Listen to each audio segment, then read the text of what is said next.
จัดไปพี่น้องสบายดีส้มตำมะละกอ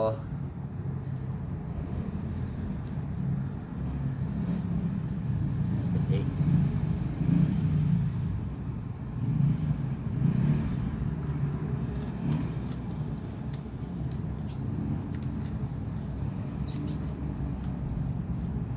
หน่วยถามมาเซฟดูเซฟเบิ่งหน้าตาคู่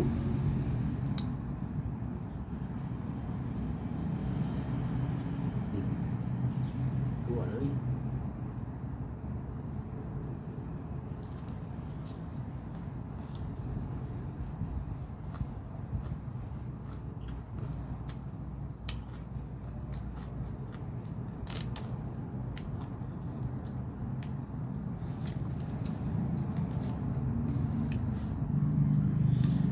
กินผักกินหญ้า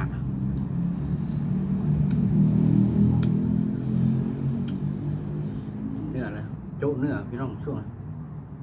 เอามาหลายมัดแล้วคำโอกๆเลย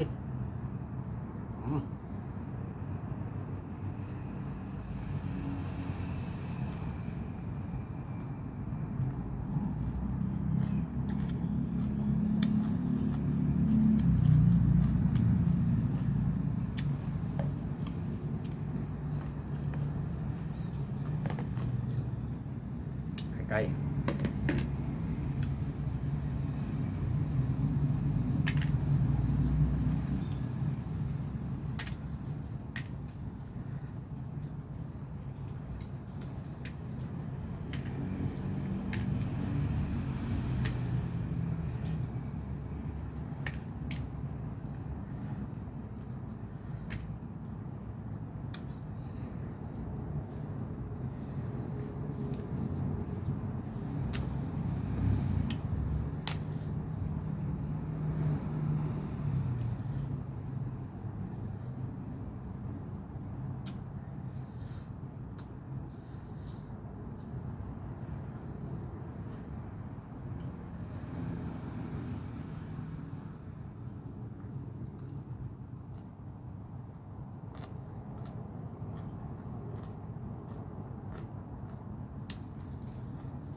ไข่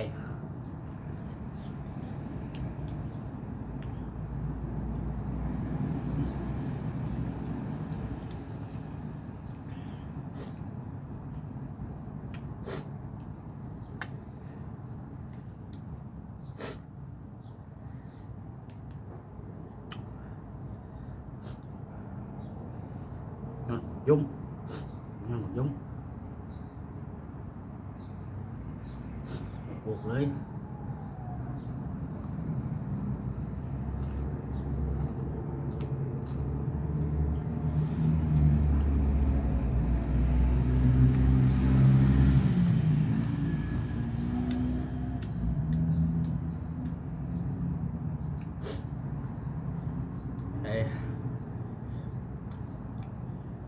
สาวขายแรงงานเขาเงินเดือนออกกับเดือนนี้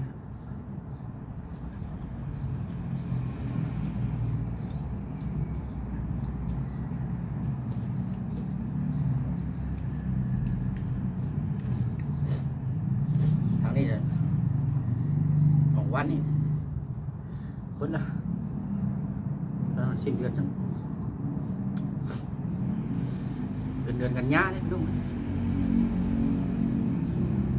แต่ว่าเดือนนี้มันยังเป็นเดือนสิงหาอยู่เพิ่นละเดือน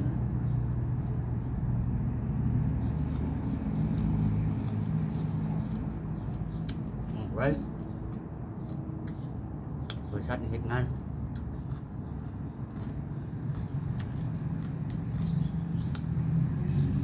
บ่คืออื่นเคยเห็นมาเป็นในจังซ่านี่มันยากนะ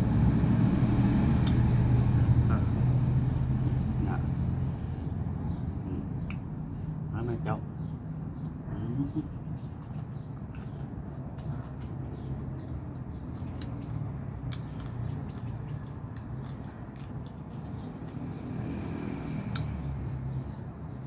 ใคร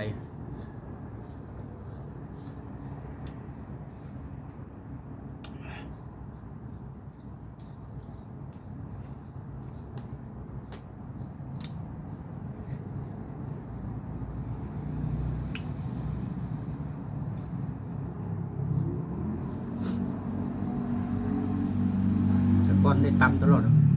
มันก่อนนี่แหละเขาบักกบมันทิ่ม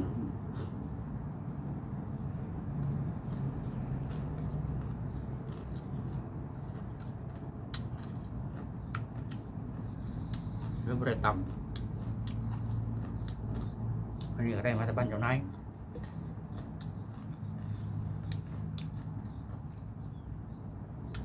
พี่แบ่งให้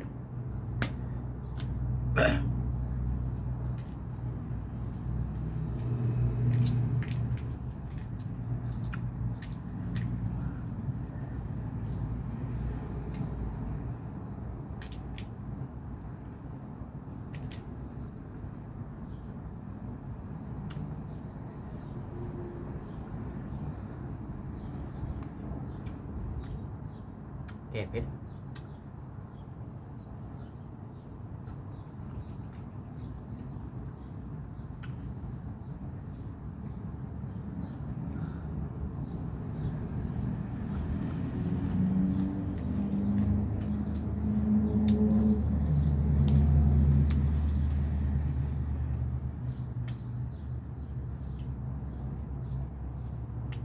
เผ็ดแท้ได้เนี่ยบ่ได้เฮ็ดเอานะพลาด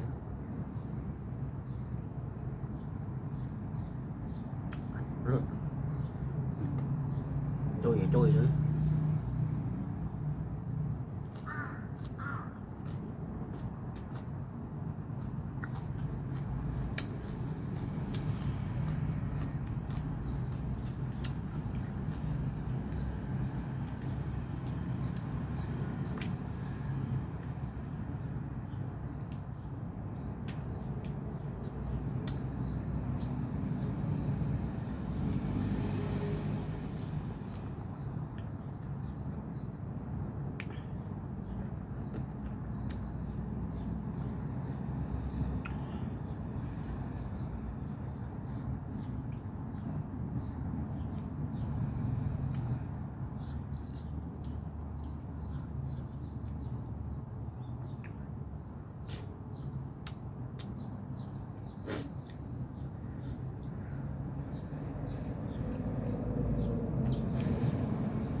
ไปเข้ามาเบิ่งอยู่ช่องครับ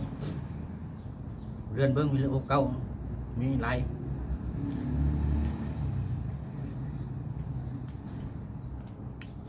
ลงมือมีเวลา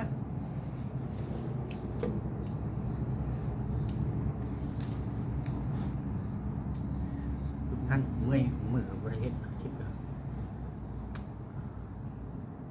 เป็ดก้อยปลาเป็ดลาบชิ้นมีบริไทยพอเฮ็ดเพื่อจะได้กิน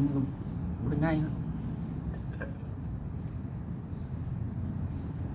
ฮะโหด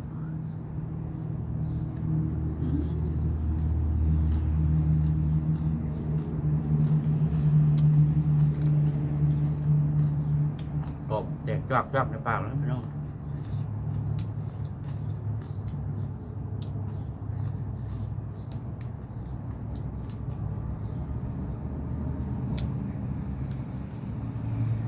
กบดี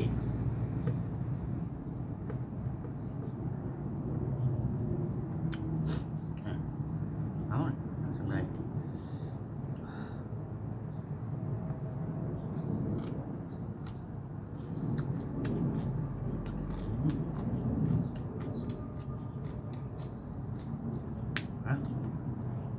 ขอบคุณขอบใจที่เข้ามารับชมกันหน้าพ่อกันไหม